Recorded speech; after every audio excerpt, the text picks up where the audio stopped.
So here's an example of how fucked up the publishing industry is. Okay? There's a science fiction story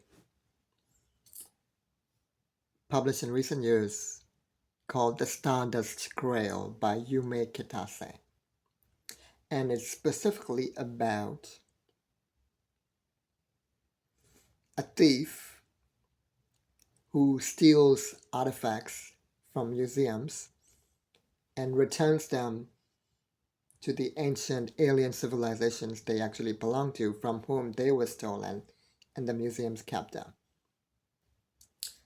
And it's marketed as anti-colonial. It's an important story, okay? But the author is half white, half Japanese. So instead of giving the story, that type of story, to an indigenous African or an indigenous Hindu, or all of these countries, many, many countries in the world, who had far more artifacts heavily stolen than Japan, they gave it to a half white, half Japanese author.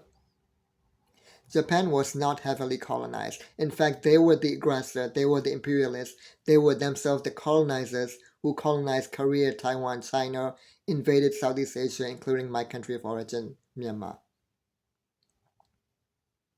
So they gave this important story to somebody with imperialist colonizer heritage on both sides of her heritage.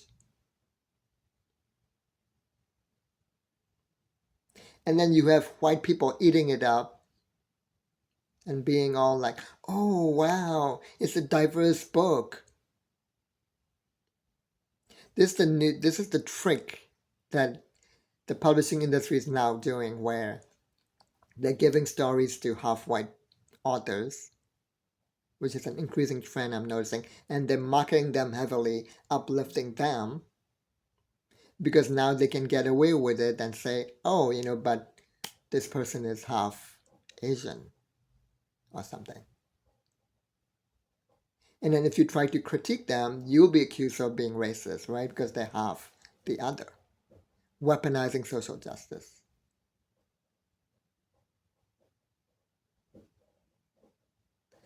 This story should have been told by the colonized, not by somebody with imperialist colonizer heritage.